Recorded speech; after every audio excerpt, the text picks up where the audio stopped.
over. It's Christmas.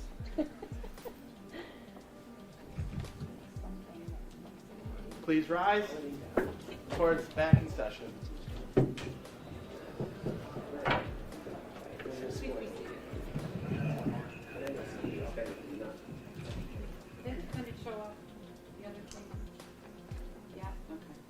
Back on the record, People versus Leticia Astacio. Please come back up, Mrs. Astacio. This is a violation of probation matter. The matter scheduled today for possible disposition due to the fact that we don't have a probation officer here. Before anything happens, understand what's really at stake. This is not a trial, it's a probation violation hearing. That difference is important. The usual legal safeguards are more limited and the outcome can be fast and serious. Watch how quickly this courtroom shifts from routine procedure to something deeply personal. In front of us. And I know I've said this to you several times since we've met. You have the right to an attorney through all stages of these proceedings. You continue to represent yourself at the previous hearings and the dates we've had here. Is that your wish today? Yes, Your Honor. Okay, you understand that you have the right to an attorney, you're waiving that right? No, Judge, I'm proceeding as my own I attorney. understand that. Okay. And so can this matter be disposed of today? That was the last question that we had here on the record. You have a copy of the Declaration of Delinquency alleging 3 violations of your probation. Is it your position that you wish to admit today and go forward with sentencing? Yes, Your Honor. Mr. Kwam, is that your understanding as well? Yes, if she is willing to admit, then yes, that's up to her, but that's fine. All right, Mrs. Astacio, you have several rights that you'd be waiving in exchange for admitting to the violations this morning. First of all, is your This next moment is crucial. By admitting the violation, she gives up major constitutional rights. There's no full hearing, no witnesses, no cross-examination, and no requirement for the court to prove its case. In simple terms, the focus is no longer on whether she did it. The only real issue now is the sentence. You're waiving your right to have an attorney with you. You are an attorney, I understand this. You also have the right to a hearing where the people have to prove that you violated the terms and conditions of your probation by a preponderance of the evidence. Do you waive your right to a hearing? I do. Do you also waive your right to cross-examine the witnesses that the prosecutor will call to testify against you at the hearing? I do. Do you also waive your right to call your own witnesses in your defense at the hearing? Yes. And you waive your right to testify at the hearing, although no one could force you to testify. Yes. Are you making this admission knowingly, voluntarily, and intelligently? Yes. Has anyone forced you or threatened you or promised you anything in exchange for your admission? No. Do you feel under any duress or coercion at the present time? No. Are you under the influence of any drugs or alcohol right now which would cause your judgment? No. Do you recall being placed on probation by Judge Aronson? Yes. Did you receive a copy of the terms and conditions of the probation sentence? At some point. Okay, at some point. Yes. Okay, but you did. Is that correct? Yes. I'm sorry? Yes. Okay. In fact, you did sign off on the conditions of probation. Yes. Okay. Did you understand the terms and conditions of probation? Yes. Do you admit that you failed to report as directed to probation on August 13th, 2019 and August 20th, 2019? Yes. And do you admit that you didn't appear to probation for a few months thereafter? Judge, with all due respect, I think that the one admission is sufficient for the declaration of delinquency. If you don't want to answer that, you don't have to. I don't want to. Do you admit that you failed to cooperate with the ignition interlock program as required by Section 1193, Subdivision C? No. No, I don't admit that. I deny that. You deny that? I do, but I've already pled guilty, Judge. Did you admit that you failed to abstain from using or possessing alcoholic beverages? No, I don't. Okay. Look closely at what she does next. She admits to one violation but firmly denies the others. Legally, that's enough. In probation cases, one admitted violation gives the judge full authority to move forward with sentencing. From here on out, the debate is not about guilt, it's about judgment and discretion. Mr. Kwan, are you satisfied with just her admitting to paragraph 1? Or Your Honor, I believe in order for the court to find a violation of the probation has occurred, she only needs to admit to the one violation. And if the court is satisfied, the court is in a position to sentence her accordingly. But in terms of whether or not she has adequately pled, the people are in a position of yes, she has. all right. people are satisfied, I'll be satisfied as well, with your admission that you didn't show up to probation beginning August 13th and August 20th, 2019. And therefore, I will find that you violated the terms and conditions. And just like that, the tone in the courtroom changes. The judge formally recognizes the violation. Now the case enters the most uncertain stage, sentencing. This is where legal rules meet personal judgment and outcomes can shift quickly. Conditions of your probation, that you did so knowingly. Now, with regards to sentencing, do you wish to be heard? Briefly, Your Honor. Obviously, as a violation of probation, it is up to the court to sentence Ms. Astacio as she sees fit. However, it is the position of the people that, based on not only her violation of failing to report, but her violation of the conditional discharge that put her on probation in the first place, her inability to adhere to probation going forward from that it is the people's position that the only alternative left to the court is to sentence Ms. Astacio to a term of incarceration, and that would be the position of the people. Ms. Astacio? Judge, Then comes a surprise. The prosecution asks for jail time. Earlier signals in the courtroom suggested a lighter outcome, possibly time already served. A request like this can affect how the judge views the situation, especially when it comes to trust, consistency, and intent.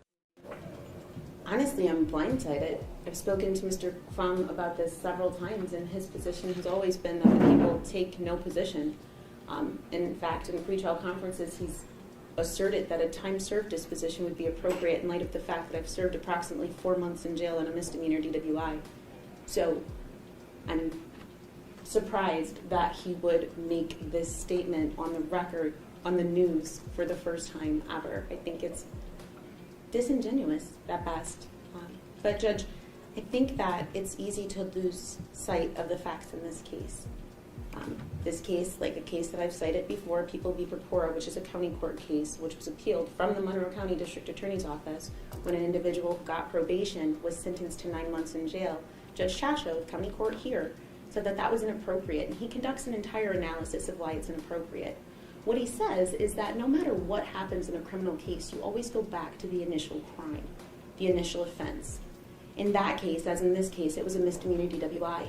You look at the defendant as you find them at the time of the arrest. In my case, I was a city court judge. I had never been arrested in my life. I had never been charged with any offenses. You sentence the person based on what actually occurred. In my case, I passed my field sobriety test, but after conviction, I again had no evidence of an accident. There were no injuries. There was no aggravating factors. It was a standard misdemeanor DWI, for which most individuals would receive fines and a surcharge. Irrespective of what happens from the point of sentencing, and this isn't my words, Judge, this is Judge Shasho, who's a county court judge here, you always go back to that initial offense. This is still a misdemeanor DWI. This is a misdemeanor DWI that was alleged to have occurred in 2016, and we're going into 2020. I have served almost an entire year of a conditional discharge. I have served approximately 4 months in jail. I have served 2 years on probation. I'm not saying any of this to say, woe is me. You weren't the initial sentencing judge. I want you to be aware, if we're talking about penalties, of the penalties I've already sustained in this case. In addition, I was removed from the bench. Literally, the Court of Appeals held that career suicide was appropriate in my case, so I lost my entire career. I think if we're going to talk about penalties and justice and equity, this is an atypical sanction for a misdemeanor DWI conviction. In addition, one of the reasons that a person would be placed on probation, and this is again in the People v. Purpura decision, is substance abuse, which apparently has been the overarching concern here, that I have a problem with alcoholism. I've never been able to provide any proof to the court that I've completed an alcohol treatment program because I've never been ordered to attend one.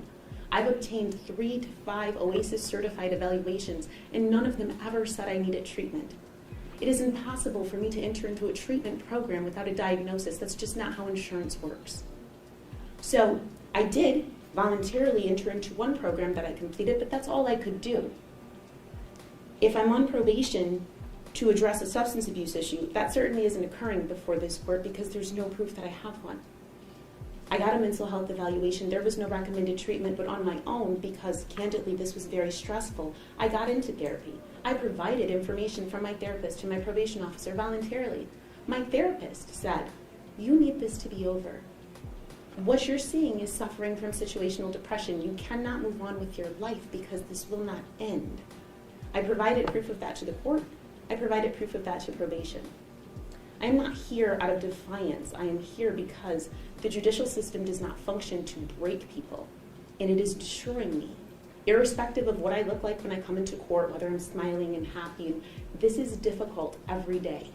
It is embarrassing, it is humiliating, and I cannot move forward. I cannot represent my clients because my mind is cloudy. I cannot come into court because I'm denied access regularly. I could not get here on time today because I have to stand in line. I cannot get a secure pass.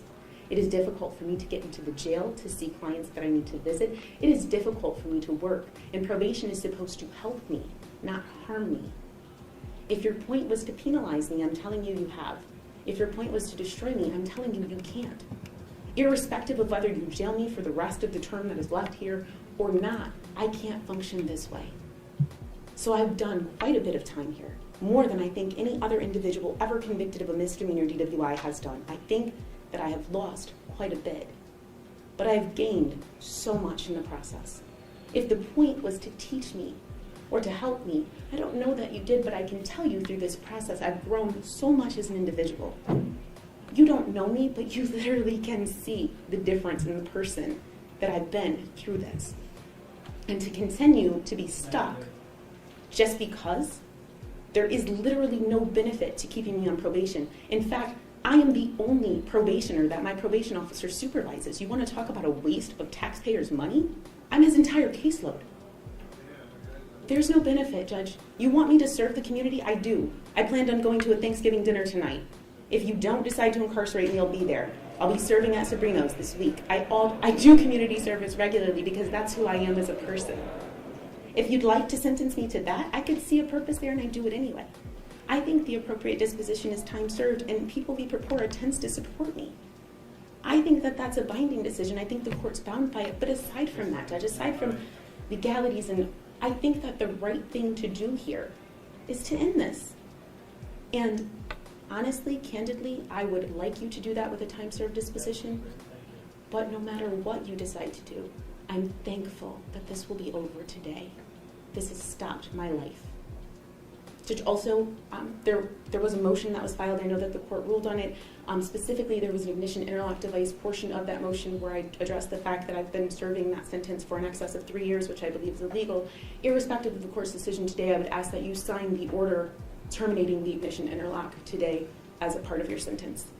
And I would just throw myself on the mercy of the court, Judge. Thank you. The defense response is more than a legal argument. It tells a story. She presents the situation as punishment turning into harm rather than growth. She refers to past decisions, personal struggles, mental health concerns, and fairness in sentencing. At this point, the issue is no longer whether she violated probation. The real question is whether the court believes she has taken responsibility and learned from it. Thank you for letting me speak.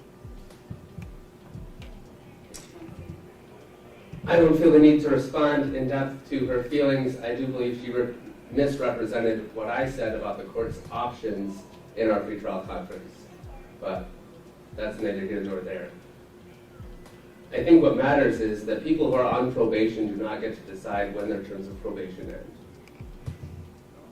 And I'll leave it at that. Thank you. So this case started with you being charged with driving while intoxicated and convicted after a trial for driving while intoxicated, which I consider a very serious offense.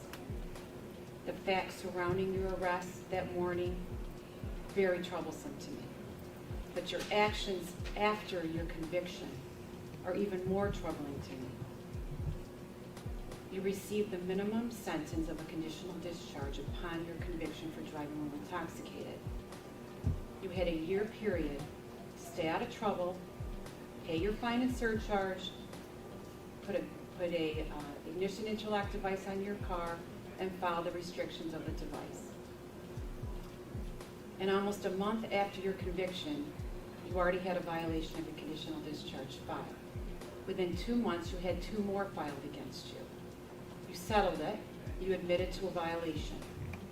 the judge extended your conditional discharge provisions to include an additional time period on your ignition interlock device. That was it.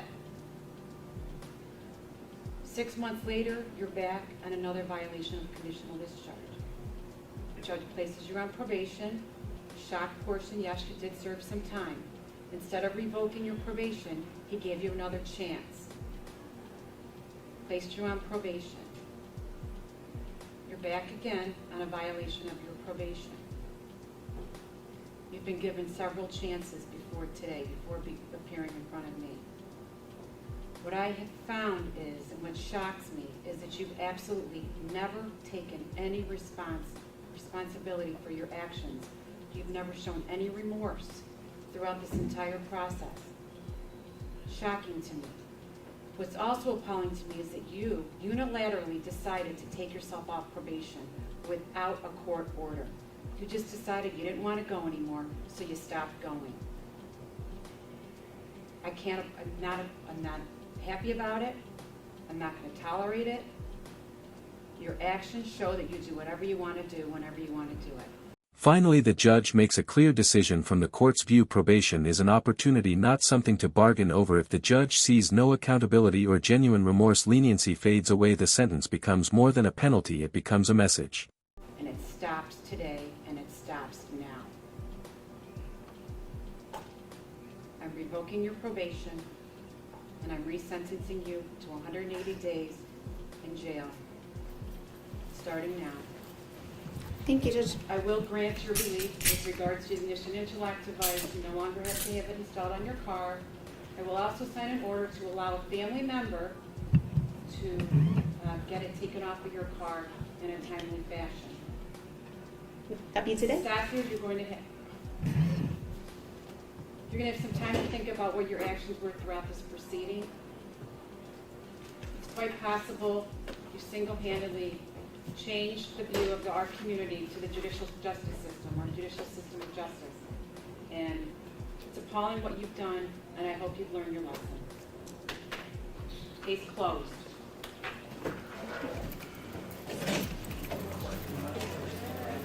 Demetrius Bostic, is he here? My cousin. I'll get you the camera.